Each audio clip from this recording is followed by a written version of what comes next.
Assalamualaikum warahmatullahi wabarakatuh. Halo anak-anak, apa kabar? Ibu harap semoga kalian tetap dalam keadaan yang sehat ya. Oh iya, pesan ibu, jangan lupa cuci tangan dan selalu pakai masker ketika kalian akan bepergian.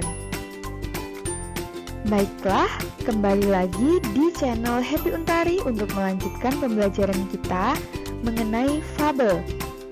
Kali ini Ibu akan membahas materi poin C, yaitu menelaah struktur kebahasaan fabel. Sekarang silakan kalian perhatikan slide berikut ini. Menelaah struktur dan kebahasaan fabel. Struktur teks merupakan sebuah hubungan antara unsur-unsur yang membentuk teks hingga menjadi satu kesatuan. Struktur teks yang biasanya digunakan dalam membentuk naskah cerita fabel adalah orientasi, komplikasi, resolusi, serta koda. Nah, coba perhatikan poin A, yaitu menelaah struktur fabel. Setiap teks terdapat struktur yang membangunnya. Struktur cerita fabel diantaranya: yang pertama ada orientasi. Orientasi ini merupakan bagian awal dari suatu cerita yang berisi pengenalan tokoh, latar tempat, dan waktu. Nah, yang kedua adanya komplikasi. Konflik atau permasalahan antar satu tokoh dengan tokoh yang lain. Yang ketiga, resolusi. Pada bagian ini berisi pemecahan masalah. Nah, yang keempat ada koda. Bagian terakhir fabel yang bersifat perubahan yang terjadi pada tokoh dan pelajaran yang dapat dipetik dari cerita tersebut. Selanjutnya, mari kita pelajari yang poin B, yaitu menelaah variasi pengungkapan struktur fabel. Hal-hal yang perlu diperhatikan dalam menelaah variasi pengungkapan struktur fabel adalah sebagai berikut. Yang pertama, variasi pengungkapan orientasi. Kalimat diawali dengan mendeskripsikan latar dan kegiatan tokoh. Ciri bahasa pada orientasi ditandai dengan kata keterangan tempat ataupun waktu. Yang kedua, ada variasi pengungkapan komplikasi.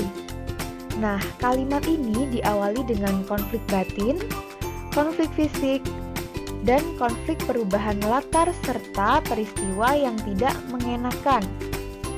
Contoh kata yang menjadi penanda ciri bahasa dalam bagian komplikasi adalah kata tiba-tiba, tanpa diduga, dan lain sebagainya. Selanjutnya yang ketiga ada variasi pengungkapan resolusi.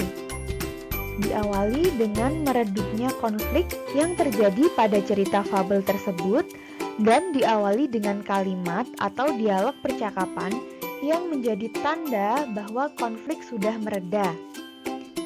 Ciri bahasa yang menandainya misalnya, dia sudah menyadari, akhirnya, dan lain sebagainya. Yang keempat, adanya variasi pengungkapan koda. Pada bagian ini berisi pengungkapan penulis mengenai amanat yang dapat diambil dari cerita fabel tersebut. Setelah kita membahas tentang materi menelaah struktur kebahasaan fabel, kali ini kita akan sedikit membahas materi mengenai mencermati penggunaan kata atau kalimat pada fabel. Nah, selain dari segi struktur, cerita fabel juga memiliki karakteristik bahasa yang jelas. Bahasa yang digunakan bersifat imajinatif atau khayalan.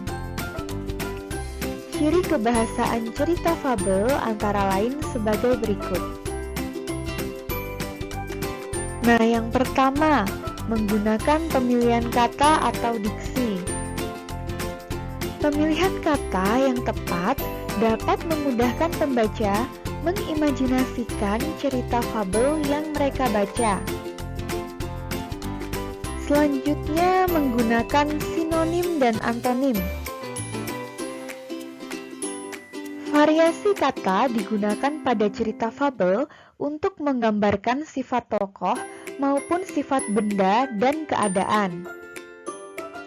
Poin ketiga, menggunakan kalimat langsung. Kalimat langsung ini merupakan kalimat yang diucapkan secara langsung kepada orang lain yang dituju. Nah, biasanya kalimat ini ditandai dengan tanda petik.